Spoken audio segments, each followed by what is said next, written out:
Bienvenue sur la société Copain Cabriolet. Voilà, aujourd'hui on me demande régulièrement comment je fais pour tester mes vérins après que j'ai changé les joints. Et ben en fait, vous voyez, j'ai un petit banc d'essai qu'on a fabriqué vite fait comme ça. Ça se présente tout simplement un tube PVC, un petit groupe hydraulique que vous entendez. Voilà.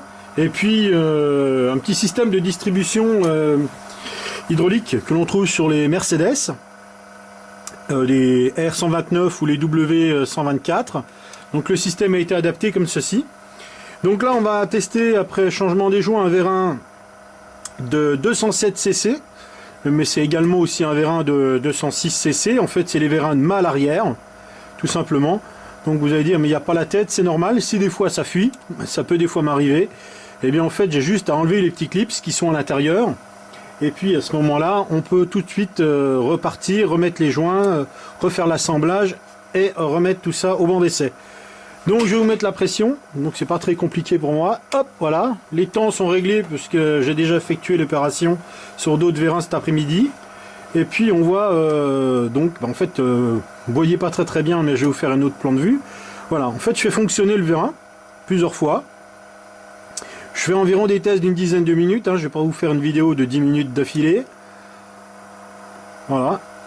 Donc ce que je peux peut-être arriver à vous faire voir plus simplement, vous voyez qu'au niveau de du manomètre, celui-ci monte en pression. Vous voyez, alors si je peux arriver à vous faire un joli cadrage, vous verrez que la pression monte. Hop. Là elle monte à 145 bars. Et elle redescend à 60 bars pour remonter ensuite à 145 bars.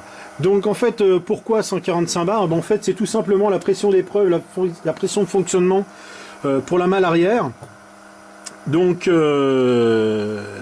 je réussis ici sur le banc, puisque j'ai une pression maintenue, il n'y aura aucun problème sur les véhicules. Donc en fait, je me garantis une bonne marge de manœuvre. Et voilà.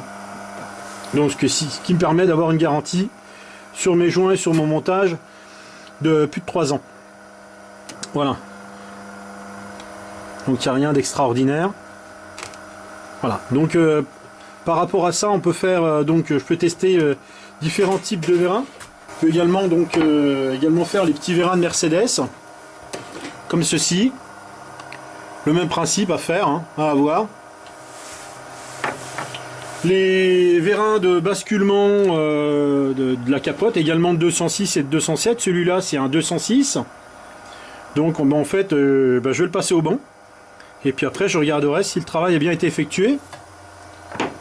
Également, après dessertissage, ressertissage, on peut faire des vérins de 307. C'est un petit peu les mêmes que les Mégane. Vous voyez, c'est le même principe, même méthode. Il n'y a rien de particulier. Donc avec ce type de banc là, on peut faire des gros vérins, comme celui-là, c'est un vérin de basculement de capote d'une Mercedes.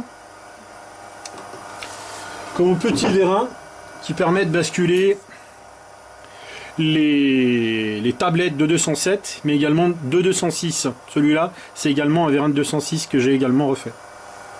Voilà. Je vais faire voir les petites pressions qui vont bien. Donc voilà les petites pressions qui vont bien.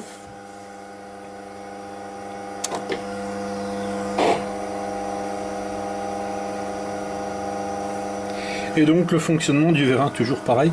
Donc au bout d'un petit moment, d'une dizaine de manœuvres, bon, regarde si ça fuit.